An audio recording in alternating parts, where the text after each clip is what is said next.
अस्सलाम वालेकुम स्टूडेंट्स, मेरा नाम अहमद ख़ान। आज आपको माइक्रोसॉफ्ट एक्सेस के अंदर जो है वो अपेंड क्यूरी के बारे में बताऊंगा कि अपेंड क्यूरी क्या है और इसको हम किस तरह से इस्तेमाल करते हैं और ये क्यों की जाती है।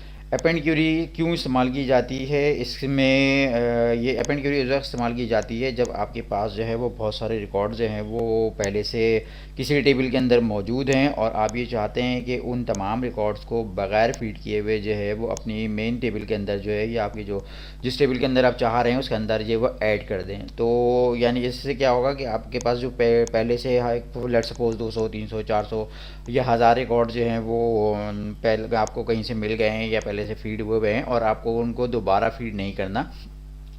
तो आप क्या करते हैं कि उनको जो है वो अपेंड क्यूरी के थ्रू जो है वो अपनी जो सोर्स टेबल होती है, ठीक है, उसके अंदर जो है जो डेस्टिनेशन टेबल होती है उसके अंदर जो वो ऐड कर देते हैं। ठीक है, इनमें जो है वो हमें दो टेबल्स हमारे पास होनी ज़रूरी है। एक जो है वो सोर्स टेबल जिसमें से रिकॉर्ड्स मौजूद हैं, जिसमें डेटा मौजूद है, और एक डेस्टिनेशन टेबल जिसके अंदर आप रिकॉर्ड्स ऐड करना चाहते हैं। ठीक है, ये किस तरह से करते हैं, जो इसके लिए ज़ाहिर सी बात है क्योंकि मैं क्यूरी बनाना चाह रहा हूँ, क्यूरी क्रिएट करना चाह रहा हूँ, तो मैं क्रिएट के ऊपर टैब के ऊपर जाऊँगा, मैं क्यूरी डिज़ाइन के आइकन को प्रेस करूँगा। ठीक है, तो ये मेरे पास सिंपल तरीके से वो एक विंडो लेके आ जाएगा जिसमें करेक्ट कौन कौन सी टेबल्स हैं। हमारे दो टेबल्स की ज़रूरत है। एक टेबल हमारी जो वो सोर्स है और एक टेबल जो है वो हमारी डेस्टिनेशन है। यानी कि एक टेबल वो है जिसके अंदर रिकॉर्ड्स यानी कि 200 300 400 रिकॉर्ड्स है वो मौजूद हैं, पहले से मौजूद हैं, और दूसरी टेबल वो है जिसके अंदर मैं इन रिकॉर्ड्स को ऐड करना चाह रहा हूँ विदाउट फीडिंग। ठीक है, मैं फीड नहीं करना चाह रहा, खुद ब खुद हो जाए। तो यहाँ पर मैंने जो टेबल बना के रखी हुई है वो है एम्प्लॉय 2 की टेबल। ये मेरी जो वो सोर्स टेबल है। ठीक है, इसको मैंने यहाँ से ओके कर दिया। इसके लिए तमाम इसको मैं सेलेक्ट कर लूँगा। इसकी फील्ड्स को मैंने यहाँ पर सिलेक्ट कर लिया जैसे कि हम करते। ठीक है, इसको मैंने यहाँ पर व्यू करके देख लिया कि इसको व्यू करके देख लें, यह इसके रिकॉर्ड्स आ रहे हैं। ठीक है, कितने रिकॉर्ड्स हैं इसके अंदर, 10 रिकॉर्ड्स मेरे पास आ रहे हैं। ठीक है, इसको कैंसिल करें, यहाँ से क्यूरी पे आए, क्यूरी की डिज़ाइन पे आ जाए। ठीक है, अब दूसरी टेबल मुझे जो है वो क्या करनी है, एक और मैंने ये तो मेरी सोर्स टेबल हो गई। अब मेरी डेस्टिनेशन टेबल जिसके अंदर मैं जो हूँ वो इसको ऐड करना चाहता हूँ, मतलब इन रिकॉर्ड्स को, ये जो अभी 10 रिकॉर्ड्स मैंने आपको दिखाए उनको मैं जो दूसरी टेबल के अंदर ऐड करना चाहता हूँ। दूसरी टेबल मेरी जो है वो कौन सी है, एम्प्लॉय की टेबल है, एम्प्लॉय डिटेल। देखें इसके अंदर एम्प्लॉय डिटेल के अंदर जो है वो मेरे पास कितने रिकॉर्ड आ रहे हैं, 8 रिकॉर्ड आ रहे हैं। ठीक है, तो इन ये मैं क्लोज कर देता हूँ ऐसे। ठीक है, अब मैं इसको जो है वो अपनी क्यूरी के अंदर लेके आऊँगा। कैसे लेके आ जाऊँगा, लाऊँगा कि मुझे इसके अंदर क्या करना है, इसके अंदर मुझे जो है वो ये रिकॉर्ड्स ऐड करना है। किसके अंदर ऐड करना है, मुझे एम्प्लॉय डिटेल के अंदर। तो मैं यहाँ पर क्या करूँगा, अपेंड को प्रेस करूँगा। ठीक है, अब मैंने यहाँ पे आपको नाम बता दिया है, आपको अगर नाम याद नहीं है तो यहाँ से सिलेक्ट कर सकते हैं अपेंड, ये एम्प्लॉय को ओके कर दें इसको। ये इसकी तमाम फील्ड जो है वो ऑटोमेटिकली यहाँ पे लेके आ गया और एक अपेंड के हिसाब से आपको इसने वो बता दिया कि कौन सी फील्ड जो है वो किसके अंदर ऐड होगी। ठीक है, ये इसने यहाँ तक स्टेप हो गया। अब हमें क्या करना है, हमें इसको रन करना है, यानी कि ये अपेंड क्वेरी हमारी काम कर रही है या नहीं कर रही है। ठीक है, ताकि ये रिकॉर्ड जो हैं इसके अंदर ऐड हो जाएँ। ओके, हम करके देखते हैं। हमने रन का बटन प्रेस किया, इसने मुझसे कहा कि you are about to open 10 records. ठीक है, ओके मैं कर दूंगा। ओके मैंने कर दिया, तो ये इसके बाद यहाँ से चला गया, ओके कर दिया। अब इसने क्या ये काम किया या नहीं किया, किसमें हमने ऐड करने थे, हमने एम्प्लॉय डिटेल के अंदर ऐड करने थे। तो ये देखें एम्प्लॉय डिटेल के अंदर इसने ये रिकॉर्ड जो है वो क्या कर दिए, ऐड कर दिए। पहले 10 रिकॉर्ड आ रहे थे, अब मैंने मेरे पास जो है वो पहले 8 रिकॉर्ड आ रहे थे, इसने 10 रिकॉर्ड और ऐड कर दिए, तो मेरे पास 18 रिकॉर्ड हो गए। यानी ये मज़ीद 10 रिकॉर्ड्स के जो है वो मुझे एंट्री करना नहीं पड़ी, ऑटोमेटिकली एक बटन से ये वो ये काम हो गया। ठीक है, सिर्फ क्या हुआ करना पड़ा मुझे कि मुझे एक दफ़ा जो है थोड़ी सी मेहनत करना पड़ी, 1 2 4 मिनट का काम करना पड़ा जिस पे मैंने अपेंड क्यूरी बनाई और इससे अभी मैं काम कर सकता हूँ। ठीक है, ये तरीका, एक तरीका ये हो गया मेरे पास। ठीक है, मैंने इसको सिंपल तरीके से आपको करके दिखा दिया। अब इस अपेंड टेबल के अंदर जो है, या अपेंड क्यूरी के अंदर जो है वो मैं अपने क्राइटेरियाज भी इस्तेमाल कर सकता हूँ। लेट सपोज मैं यहाँ ये कहना चाह रहा हूँ कि जो मेरे सोर्स टेबल है उसमें से सिर्फ वो रिकॉर्ड्स ऐड करो जिनका यूनिट जो है वो क्या हो, केजी हो। तो यानी कि मैं क्राइटेरिया भी इस्तेमाल कर सकता हूँ। मैं आपको क्राइटेरिया इस्तेमाल करके दिखा देता हूँ कि जी यहाँ पर रिकॉर्ड्स हैं, आप पहले से क्योंकि ऐड हुए हैं तो हमें इतना नहीं पता चलेगा, लेकिन ये क्राइटेरिया इस्तेमाल कर सकते हैं। देखें कैसे कर सकते हैं। ठीक है, ये कह रहा है कि 6 रिकॉर्ड आपके पास ऐसे हैं जिनके यूनिट जो है वो क्या है, केजी है। ठीक है, ओके, ये भी काम हो गया मेरे पास। ओके, व्यू करके देख लेते हैं इस टेबल को। ये देखें पहले कितने थे, 18 थे, अब ये 6 रिकॉर्ड इसके अंदर और ऐड हो गए, तो ये कितने हो गए, 24 हो गए। यानी कि इसने 6 रिकॉर्ड ऐसे एंटर कर दिए जिनका जो यूनिट था वो केजी था। कोई भी क्राइटेरिया हो सकता है, उसके हिसाब से हम इसको जो वो ऐड कर सकते हैं। दिखाने का मकसद ये था कि आप जो वो सिंपल वे में इस तरह से इस्तेमाल कर सकते हैं, क्राइटेरिया इस्तेमाल कर सकते हैं।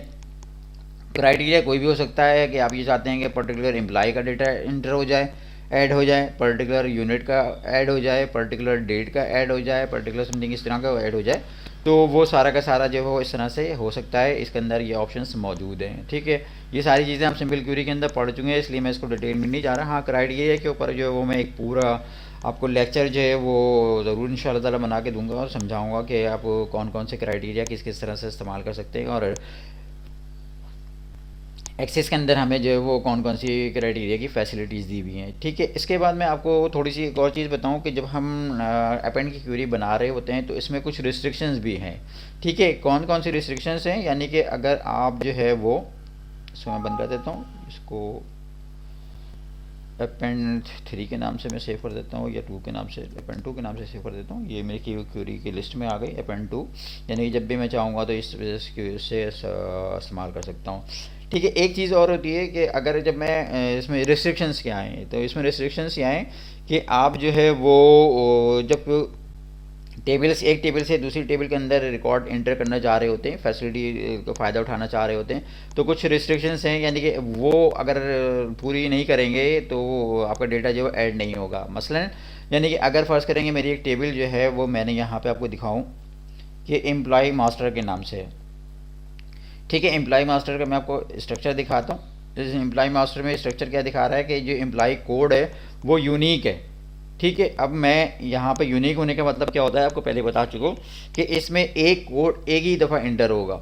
ठीक है, दूसरी दफ़ा नहीं आ सकता। अब मैं एक ऐसी क्यूरी बनाना चाहता हूँ, या मैं ये चाहता हूँ, या मैं ऐसा कर रहा हूँ कि जी मैं एम्प्लॉय मास्टर के टेबल को इस्तेमाल कर रहा हूँ जिस पे जो वो एम्प्लॉय कोड जो है वो एक यूनिक कॉलम है। ठीक है, उसमें मैं जो कुछ डेटा जो है वो इंसर्ट करना चाहता हूँ या ऐड करना चाहता हूँ।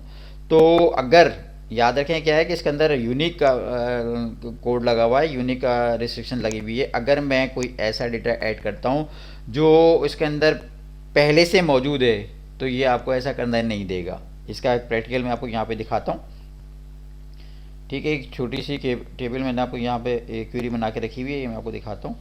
ठीक है, क्या है कि मास्टर 2 के नाम से मेरी एक टेबल है, मास्टर 2, ये रही मेरी टेबल। मैं इसको दिखा देता हूँ। मास्टर 2 के अंदर जो ज़ीशान मौजूद है, ज़ीशान मार्केटिंग में काम करते हैं और इनका एम्प्लॉय कोड जो है 01 है। ठीक है, अब 01 जो है वो कोड है, और यही 01 जो है वो एम्प्लॉय मास्टर के अंदर देख रहा हूँ। ये एम्प्लॉय 01 जो है का कोड 01 जो है वो अहमद के नाम से भी मौजूद है। ठीक है, रिस्ट्रिक्शन या किस पे लगी हुई है, कोड नब पे लगी हुई है जो कि 0001 है। तो अगर मैं क्या करना चाहता हूँ कि 01 का ही कोड जो है वो दोबारा एंटर करना चाहता हूँ, या 01 से रिलेटेड रिकॉर्ड जो है दोबारा एंटर करना चाहता हूँ, तो ये मुझे ऐसा नहीं करने देगा। कि ये क्यूरी मैंने यहाँ पे बनाई हुई है। ठीक है, जैसे कि आपको मैंने बताया था कि अपेंड और इस तरह से। ठीक है, एक टेबल ली हुई है मैंने यहाँ पर, ये मेरी जो वो सोर्स टेबल है एम्प्लॉय मास्टर 2 की। ठीक है, इसके अंदर मैंने आपको एक रिकॉर्ड दिखाया है सिर्फ दिखाने के लिए कि ये इसके अंदर क्या रिस्ट्रिक्शंस हैं, ये दिखाने के लिए मैंने इसका एक रिकॉर्ड इसके अंदर बना कर रखा हुआ है। और एम्प्लॉय जो डिटेल वो है मास्टर है उसको भी मैंने आपको दिखा दिया। अब मैं इसको रन करके दिखाता हूँ। डिज़ाइन व्यू में आता हूँ, मैं इसको रन करके दिखाता हूँ। ठीक है, ये मुझसे कह तो रहा है कि अबाउट टू वन, लेकिन ये क्या हुआ, इसके बाद जैसे मैंने इसे किया तो इसने मुझे एरर दे दिया। कोई वॉलेशंस कह रहा है कि जी आप ऐसा नहीं कर सकते, कुछ एक्सेस की वॉलेशंस हैं, कुछ इस तरह की चीज़ें हैं। ठीक है, असल में ये क्या कर रहा है, इतनी डिटेल में आपको पढ़ने की ज़रूरत नहीं है, मैं आपको बता देता हूँ। ये आपसे ये कह रहा है कि जी आपने इसके ऊपर जो रिस्ट्रिक्शंस लगाई हुई हैं कि ये इसमें जो वो यूनिक रिकॉर्ड्स ही आएंगे, यानी कि अगर 01 जो एक दफ़ा आ चुका है तो 02 जो है 01 जो है वो दूसरी दफ़ा नहीं आ सकता। ठीक है, इसीलिए यहाँ पर देख लें कि इसने इसको ऐसा नहीं करने दिया, क्योंकि मैं क्या करना चाह रहा था या मैं क्या कर रहा था गलती से कि एम्प्लॉय 1 का जो है एम्प्लॉय 1 के अंदर 00001 मौजूद है जो कि यूनिक है, और मैं एम्प्लॉय 2 से 00001 जो है दोबारा ऐड करना चाह रहा था, तो यूनिक होने की वजह से इसको नहीं लेगा। अपेंड के अंदर ऐसा पॉसिबल नहीं है, या इन क्यूरीज़ के अंदर ऐसा पॉसिबल नहीं है। ठीक है, तो ये क्यूरी बनाते वक्त इस चीज़ का ख्याल रखें कि जब आप एक टेबल से दूसरी टेबल के अंदर कुछ रिकॉर्ड जो है वो सेव करना चाह रहे हो, ऐड करना चाह रहे हो, तो उनके अंदर कोई भी रिकॉर्ड ऐसा ना हो जो कि यूनिक हो। ये तो हो गया मास्टर के लेवल के ऊपर। ठीक है, यही रिस्ट्रिक्शन जो है वो आपकी जो डिटेल पे भी हो सकती हैं। डिटेल पे क्या हो सकती हैं कि मैंने जो है वो लेट सपोज एक टेबल बनाई हुई है employee table 3 के नाम से, इसके अंदर जो रिकॉर्ड लिए हुए हैं 004 के 0004 के। ठीक है, और यहाँ पर मैं इनको जो है वो ऐड करना चाहता हूँ अपनी एम्प्लॉय टेबल के अंदर।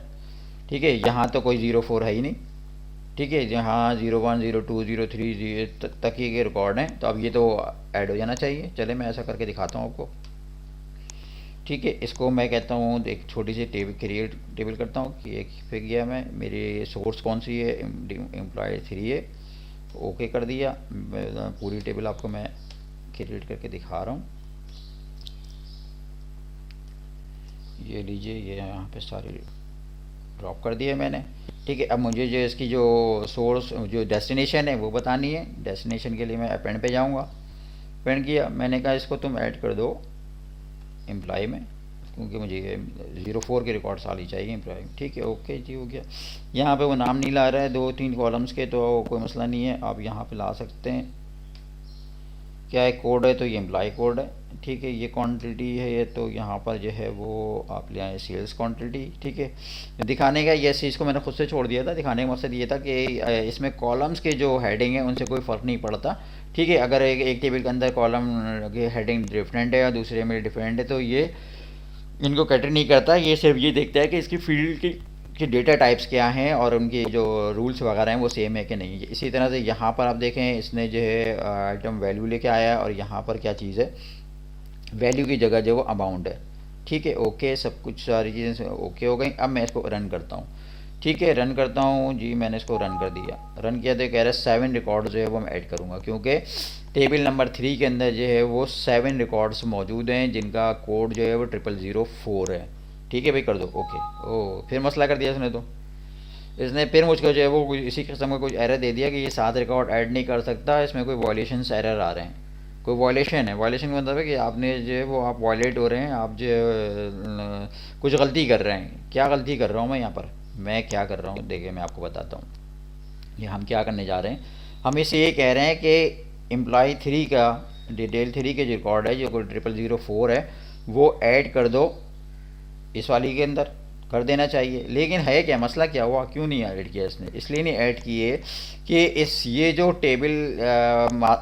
टेबल डिटेल की है ये मास्टर ग्रेड टेबल से जो है वो रिलेट हुई है। कौन सी मास्टर ग्रेड टेबल? ये वाली टेबल रिलेट हुई है। यानी कि आप इसको मैं दिखाऊं, इसको मैं आपको डेटा शीट में दिखाता हूँ। इसमें रिलेशन में देखें, ये देखें, ये मेरी जो है ये डिटेल टेबल जो है वो रिलेशनल डेटाबेस है।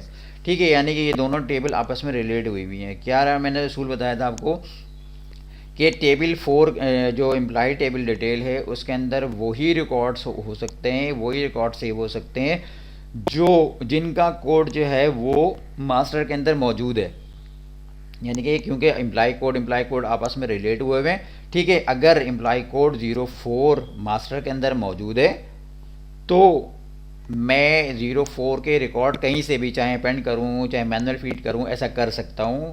ठीक है, अगर एम्प्लॉय का कोई भी कोड जो मास्टर के अंदर मौजूद नहीं है मैं ऐसा नहीं कर सकता। ठीक है, थोड़ा सा इस चीज़ को समझ लें। नॉर्मली बेसिकली यही चीज़ें समझने वाली होती हैं इन चीज़ों के अंदर। ये वॉल्यूशन के रूल्स वगैरह जो हैं जो हम कर रहे होते हैं तो हमें समझ में नहीं आ रहे होते और फिर हम परेशान हो रहे होते हैं। तो मैं ये चीज़ आपको यहाँ पे एक्सप्लेन करके बता रहा हूँ। मैंने आपको मास्टर के भी खाली मास्टर की भी बता दी और मास्टर डिटेल की जो रिलेशन है वो भी बता रहा हूँ, वो फिर आपको समझा रहा हूँ। ठीक है, पहले भी मैंने आपको समझाई है, जब मैंने आपको रिलेशनल उसका लेक्चर दिया था उसमें भी मैंने आपको समझाया था।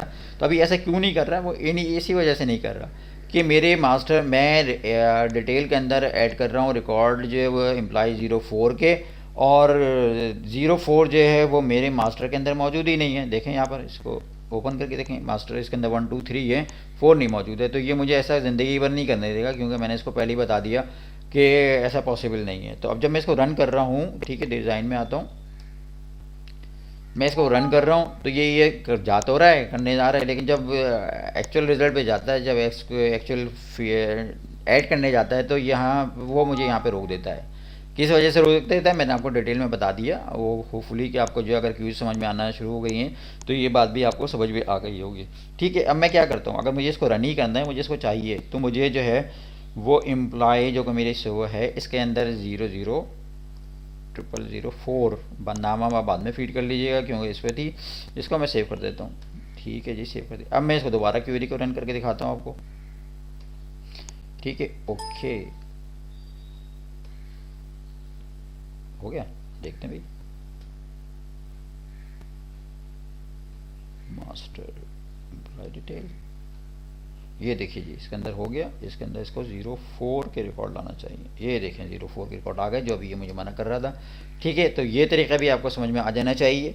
ठीक है, इसमें मैंने आपको तमाम चीज़ें बता दी। एक चीज़ और है जो मैं आगे के लेक्चर्स में कवर कर दूंगा, कि आप इसके अंदर ये वो इस जब सोर्स और टेबल यानी जो आपकी सोर्स टेबल है वो क्यूरीज पे भी डिपेंड कर सकती है। यानी आपको यहाँ पर जो है वो उसको मैं टेबल की जगह क्यूरी भी इस्तेमाल कर सकते हैं। क्यूरी इस्तेमाल करने से फ़ायदा क्या होता है कि आप उनमें 2 या 3 या 4 टेबल्स को जो है वो ज्वाइन कर सकते हैं, कंबाइन कर सकते हैं, और करके जो है वो किसी एक टेबल के अंदर जो रिकॉर्ड को ऐड कर सकते हैं। ये आगे के किसी लेक्चर्स में हम देख लेंगे कि हम इसको किस तरह से करते हैं। ठीक है, आज का लेक्चर जो है वो मैं यहीं पे रखता हूँ। 2-3 चीज़ें मैंने आपको बतानी थी। क्यूरी अपेंड क्यूरी के बारे में बताना था कि अपेंड क्यूरी क्यों इस्तेमाल करते हैं, वो किस उसके तरीके मैंने आपको बता दिए, उसके अंदर जो रिस्ट्रिक्शंस थी वो मैंने आपको बता दी। ठीक है, और मेरा ख्याल है कि क्राइटेरिया के बारे में आपको मैंने बता दिया। ठीक है, और इसके अलावा इसमें कोई ऐसी खास चीज़ है नहीं जो मैं अभी इस वक्त आपको बताऊँ। बेसिक लेवल के ऊपर, एडवांस लेवल के ऊपर तो मैं आपको और भी चीज़ें इंशाल्लाह ताला इसके अंदर बताता रहूँगा और पढ़ाता रहूँगा। ठीक है, जब तक के लिए है आज के लेक्चर के लिए जो इसको हम यहीं तक छोड़ देते हैं। ठीक है, उम्मीद है कि आपको ये लेक्चर समझ में आया होगा। फिर वही मैं आपसे यही कहूँगा कि इसकी प्रैक्टिस करें, अपने तौर पे इसको बनाएं। ठीक है, कोई चीज़ समझ में नहीं आ रही है तो उसको ज़रूर पूछें। ठीक है, और एक रिक्वेस्ट यही कि अगर आप मेरे चैनल के ऊपर जो है वो नए हैं तो इसको मेरे चैनल को ज़रूर सब्सक्राइब करें। अपने दोस्तों को इसको शेयर करें, अपने दोस्तों को भी बताएं, उनको भी इस तरह की चीज़ों से जो है वो हो सकता है फ़ायदा पहुंच जाए। और अगर अच्छा है किसी को आपके ज़रिए या मेरे ज़रिए कुछ फ़ायदा पहुंच रहा है, ठीक है, तो हमें ऐसा करना चाहिए। अच्छी बात है ये। आज के तो यहाँ आज मैं आपको अपना अपना लेक्चर जो यहीं पे ख़त्म करता हूँ। मिलते हैं अगले नए लेक्चर में किसी नए टॉपिक के साथ। अल्लाह हाफिज़।